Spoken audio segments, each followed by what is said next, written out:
Hey, what is up guys? Welcome back to the channel and welcome back to Gran Turismo 7. It's that time of the week once again for the weekly challenges to refresh. And of course this is the first set of 2025 and it seems like the momentum that was brought along at the end of 2024 is being carried over. We have a pretty decent set of weekly challenges here and I can only hope that this continues far into the future. So we also see a continuation of the overall weekly challenges taking longer and increases in reward payouts. So here we go, January week 1.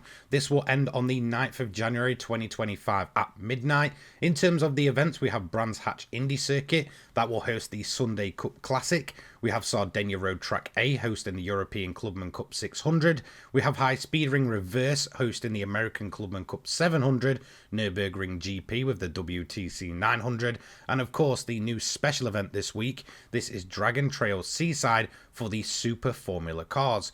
In terms of the events, again, we do see an increase here. Completing one event is the typical 100k, free is 200k, and all 5 will award you 750,000 credits. That is a completely new ticket for this week.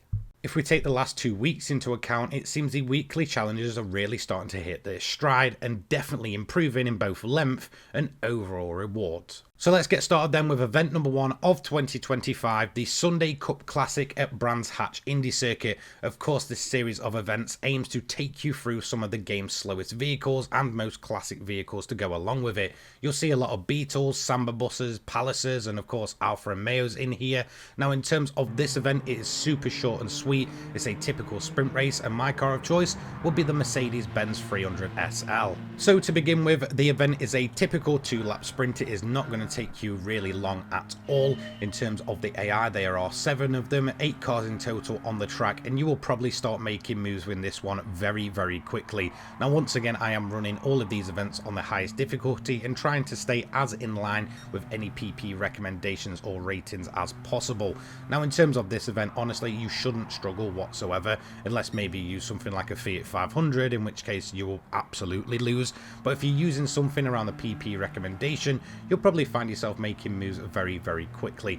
None of the AI here are upgraded. They're not really going to put up much of a challenge, and you should have this done with a decent gap in the end. I built up around about 7.5 seconds come the checkered flag, and that is going to give me first place nice and easy. As well as tick number 1 of the week, we're going to get a prize money reward of 7,500 credits with the clean race bonus, and of course 100,000 credits on top of that. Well, that's event number 1 down. Let's move in to event number 2. This is the European Clubman Cup 600. This takes place at Sardegna Road Track A, or the typical grinding layout for this track. Now in terms of the event itself, it's aimed at European cars around a 600 PP rating. However, admittedly, it can be a little bit hit and miss with the AI if they're actually running anywhere near that. Now in terms of my car choice for this one, it would be the GT by Citroen. This is a car I've not really used in game and just wanted an excuse to take it to the track. So let's get started then. In terms of this event, it's a little bit longer and bigger than what we saw in the previous one. There are actually going to be 11 AI on track, 12 cars in total over a 3-lap sprint. Now, honestly, I would say that extra lap here instead of the typical 2-lap sprint really doesn't help this event. It just makes it far too easy and kills off any of that, kind of tense racing you could possibly have if you were staying in line at 600 PP. So in terms of making moves, you should start making these very quickly. As I said, the AI are very hit and miss in what they're actually running. Some are nowhere near that 600 and some are very much there. So it really is a mixed bag. You'll probably find 2 different groups of vehicles here, some much slower and then the faster ones as you start going through.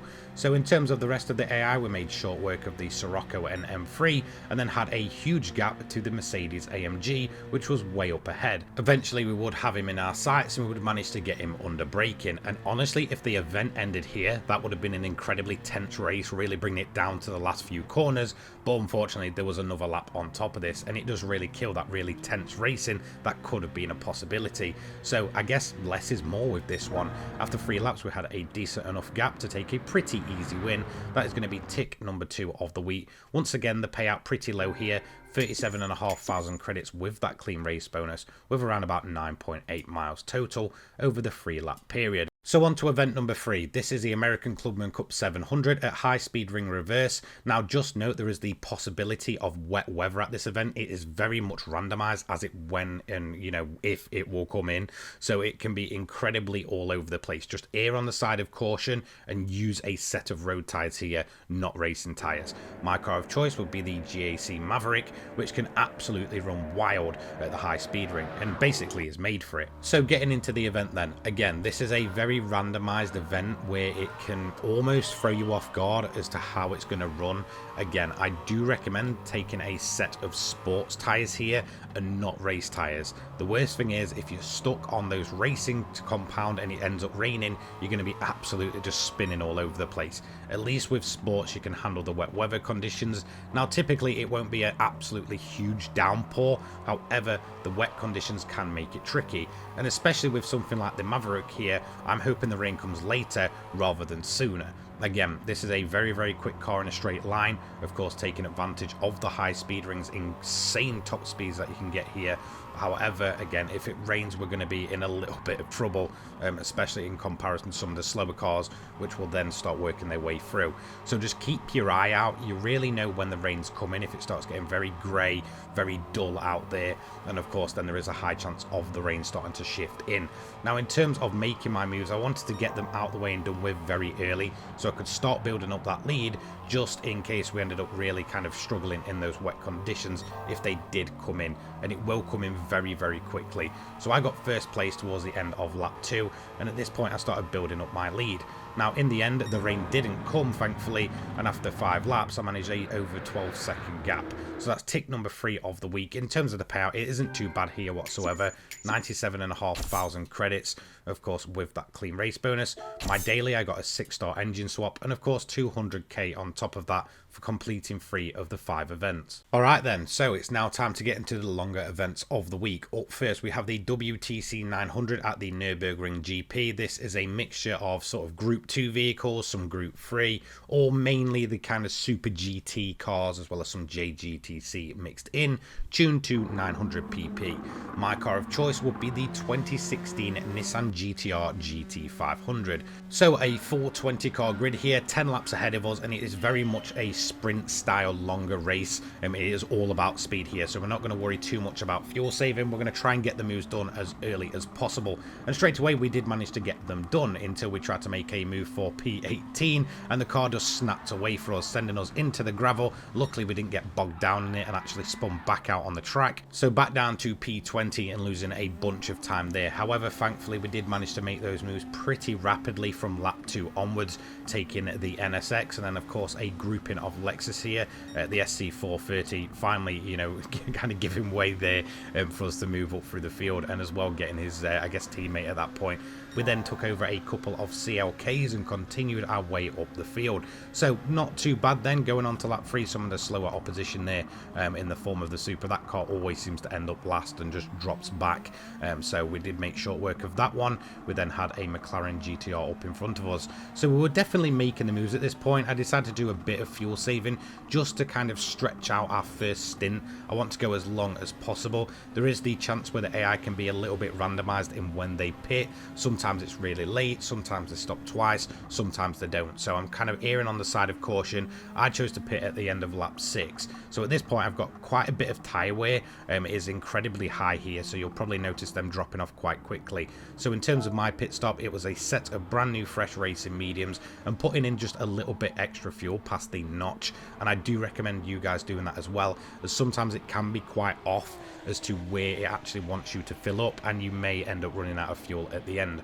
So this pit stop was all about getting in, getting the tyres on, getting the fuel in, and getting out as quickly as possible without losing too many positions. Now of course we're taking one of the earlier stops here. Some of the other AI might pit really late into the event, sometimes upwards of the end of lap 9. So I want to get this done as quick as possible and then really push in the latest stint. So fuel mix 1 all the way now, as fast as we can possibly be. We came out in P9 and started making up a bunch of moves both on the track and as well through pit stops. So that moved us into P6 come the start of lap 8, and on the start of lap 10 we were all the way down in P5. We managed to make a move for P4 and then another move for P3, and that left the Lexus and GTR up ahead of us. Luckily at this point in time we were much quicker. For some reason all the pace gone from those cars, and we did eventually make the move in the final few corners. So thankfully we did end up taking a win here. However, we did have to kind of go the hard way thanks to my spin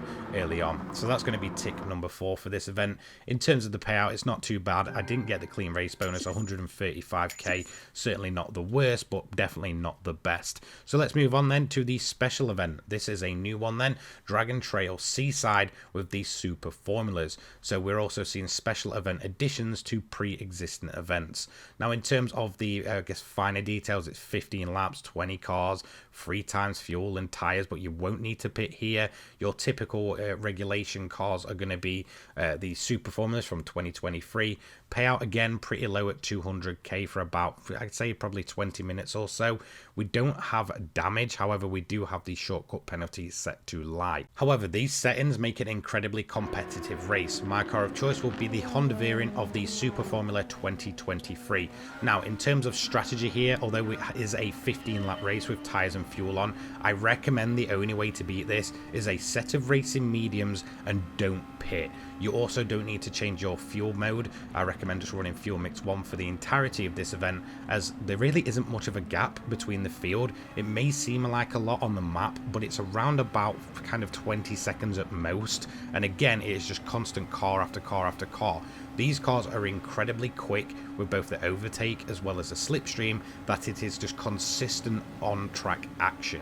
And that's what this one's all about. It's not really about the strategy, it's all about really performing the best you can in equal machinery. So I was trying to make the moves up as quickly as possible, and as soon as I got the chance to run in a slipstream, I just would. I'd then give it a bit of a blast of overtake and then try and get my way through. You really don't want to be running on your own in this event, as a slipstream, it does help you, you know, kind of get that extra top speed and really work your way through the grid. So the closer the cars are, the better it is for you. So 4 laps in and we are making the moves pretty quickly here. We're already going to make our way up into a P9 by getting both of these cars here. Now at this point, again, we can see there's a bit of a gap in the field. Luckily the def chicane, the AI are incredibly slow through this, so we can make up a bunch of time, and by the time we got onto lap 6 we were trying to get towards a top 5 position. Eventually we would get that on lap 6 by overtaking Drumont here down the inside and just getting the car under braking.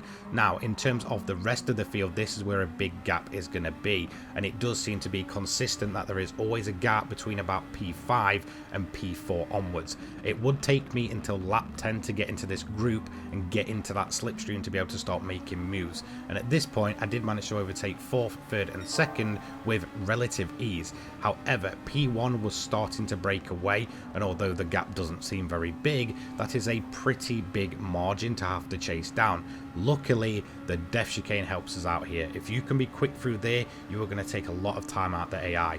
Now I am admittedly running a higher downforce setup than what the AI seems to be running, so I don't necessarily have the top speed, but I do have the grip to get through that def chicane, and that will be where I'm starting to build up my gap once I've taken the lead to around about 2 and a bit seconds by the time we come up and across the line to complete all 5 events for this week.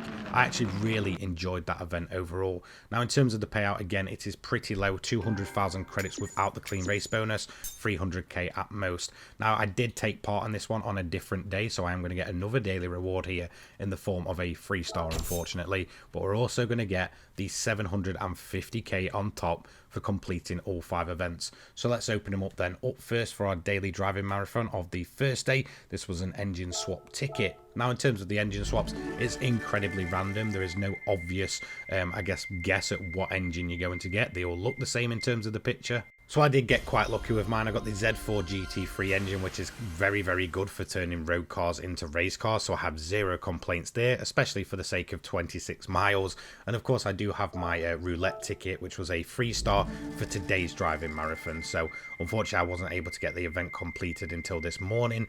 However, in terms of this one, it was just the typical rubbish payout of 5,000 credits. So really nothing to write home about there. Now, of course, next up we do have the proper rewards, which are going to allow me to boost up the bank balance here. So we have 100,000 credits for one event. Of course, next up we have 200,000 credits for completing 3. So far the total is building up quite nicely, and to take the account over 50 million credits, the 750k ticket. And there we go, that is it for this week's weekly challenges. A huge thank you to all of my channel members listed on screen now. If you do want to join, it's massively appreciated. If you want to take part in some league racing, I will have my Discord link down in the description below. Again, a huge thank you to each and every single one of you for watching. Let me know what you think of these weekly challenges down below. I feel like there's a certain momentum there for the weekly challenges, and I hope Polyphony doesn't let us down with next week either. Anyway, have a fantastic weekend. Take care, guys. Peace.